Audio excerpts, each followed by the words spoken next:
A Lido Finance é um dos protocolos de cripto que mais vem crescendo nos últimos dias, prometendo ser uma forma revolucionária de renda passiva.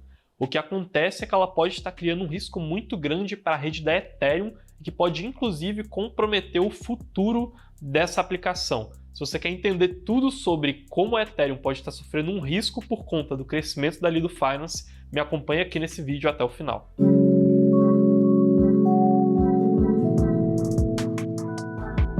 E se você investe em Ethereum, já vai deixando aqui o seu like e também se inscreve no canal, porque a gente sempre traz aqui para vocês o lado positivo dessa cripto e chegou a hora de mostrar também um risco que pode estar atrelado a ela. E para começar esse vídeo, a gente precisa relembrar que a Ethereum atualmente utiliza um algoritmo de consenso chamado Proof of Work. Isso basicamente é uma ferramenta que toda blockchain precisa ter para funcionar e para os nodes validadores dela conseguirem entrar em um consenso.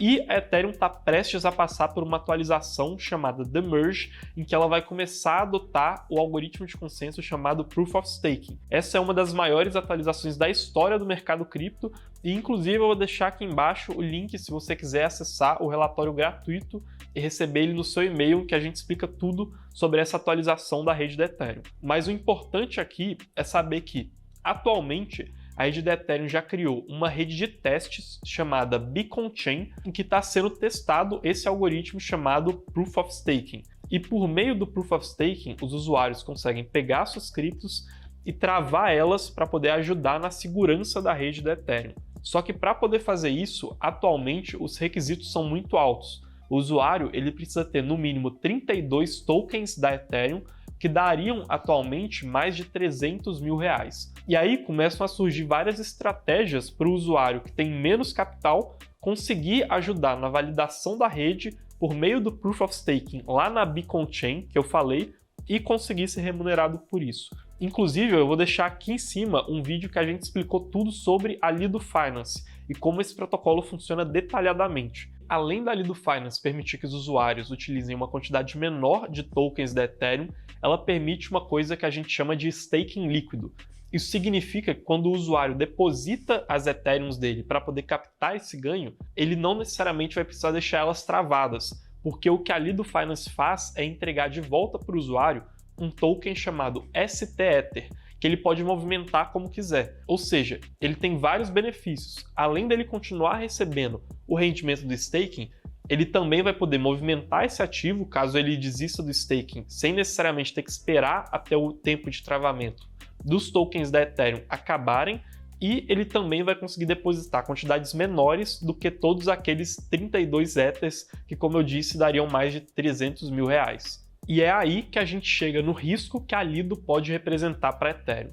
Atualmente, como a Lido Finance conseguiu se popularizar muito oferecendo essa solução revolucionária de staking para a Ethereum, ela acabou representando 32% de todos os tokens da Ethereum que estão em staking lá na Beacon Chain. Isso significa que 32% dos depósitos que são feitos por pessoas que querem receber esses rendimentos do staking são feitos por meio da Lido Finance. E isso pode implicar em uma série de riscos de centralização para a rede da Ethereum, mas eu vou explicar exatamente quais desses riscos são mitos e não vão se refletir na realidade e qual é o risco que pode de fato acontecer e que pode representar talvez uma queda para o token da Ethereum. O primeiro desses riscos é o que a gente chama de espiral da morte e é muito parecido com o que aconteceu lá com o token da Terra Luna.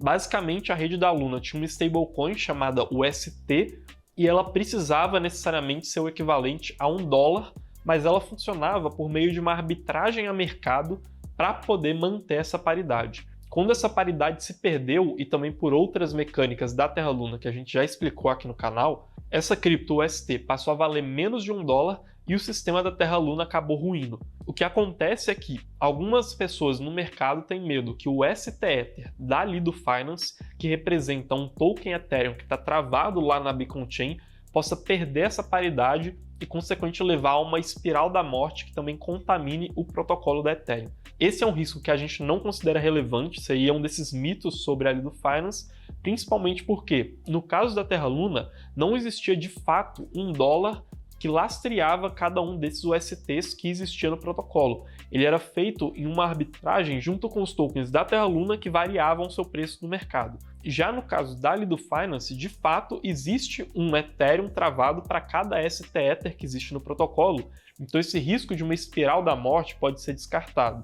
Um segundo risco que também é falado seria o de uma dominância do consenso da rede Ethereum, porque a Lido ela tem uma quantidade muito relevante dessa validação e, consequentemente, esse protocolo ele conseguiria fraudar a rede, por exemplo. Esse é um risco que a gente também consegue descartar, porque essa validação feita pela Lido, na verdade, acontece por meio de um dispositivo de contrato inteligente, quando o usuário envia o seu token para a Lido, e também ela diversifica essa validação entre diversos operadores, que eles não detêm a custódia do token Ethereum.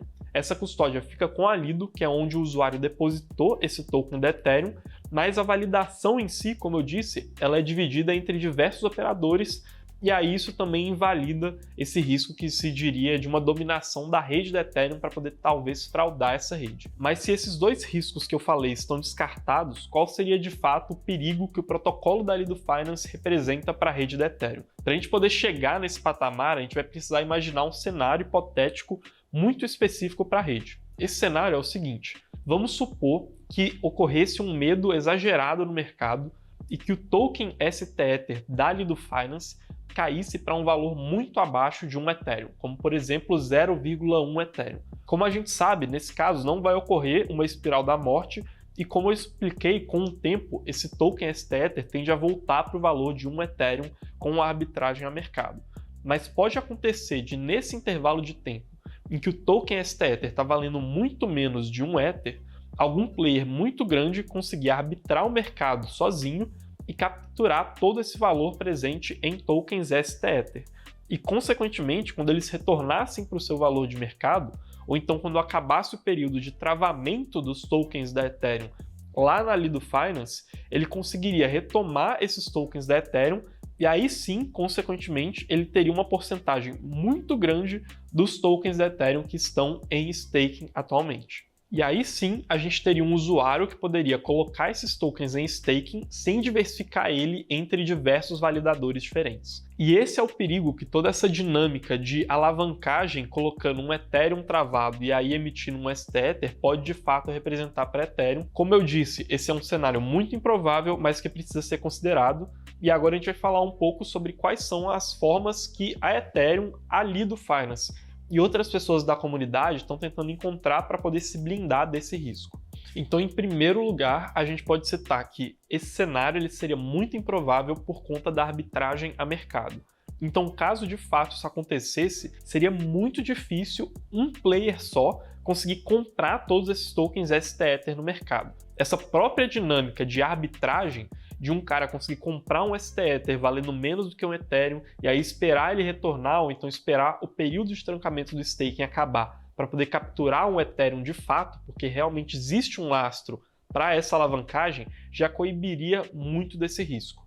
Um segundo ponto que a gente pode ressaltar aqui é que esse market cap da Lido Finance, essa representação que ela tem na Beacon Chain, nesse momento está estagnado há mais de um mês.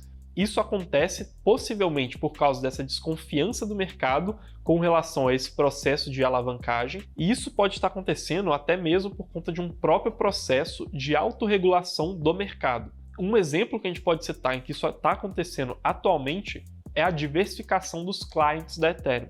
O client é o responsável por transmitir o software de validação da rede para os validadores. Se a concentração de clients é muito grande, naturalmente isso cria um risco, porque se acontece um problema nele, muitos validadores podem ter um software problemático. A Ethereum atualmente tem dois tipos de clients: os clients de consenso e os clients de validação. E anteriormente, esses dois tipos de clients eram concentrados em uma quantidade muito pequena de fornecedores desse software. Só que de alguns meses para cá, um desses tipos de clients já vem passando por um processo de diversificação, porque a própria comunidade começa a estimular essa mudança para a rede da Ethereum se tornar mais segura. E isso também está acontecendo com a questão da Lido Finance. E esse processo de diversificação também tende a acontecer na Lido Finance porque a comunidade da Ethereum e a própria comunidade da Lido estão estimulando muito que isso aconteça para poder resguardar a segurança da própria rede da Ethereum. Inclusive, o protocolo da Lido tem essa postura e eles colocaram até mesmo uma proposta para colocar um limite em qual a porcentagem total dos Ethereums em staking na Beacon Chain que vão poder ser mantidas pelo protocolo da Lido Finance. E nesse momento, na rede da Ethereum, existem desenvolvedores que estão focados em tentar solucionar esse problema que poderia ocorrer nesse cenário catastrófico, como eu citei, envolvendo o protocolo da Lido Finance por conta dessa alta concentração do staking que está sendo feito lá na Beacon Chain. E relembrando, a gente tem um relatório completo falando tudo sobre esse processo de atualização da rede da Ethereum e eu vou deixar ele aqui embaixo, é só clicar no link para você receber ele gratuitamente no seu e-mail. Mas e aí, você conhecia esse risco da rede da Ethereum? Se você gosta desse tipo de vídeo expondo o lado obscuro dos protocolos e que muitas vezes as pessoas não trazem aqui no YouTube, deixa o seu like e comenta aqui embaixo qual é o próximo protocolo que você quer ver a nossa crítica aqui no canal. Não esquece de se inscrever, a gente se vê em um próximo vídeo e até mais!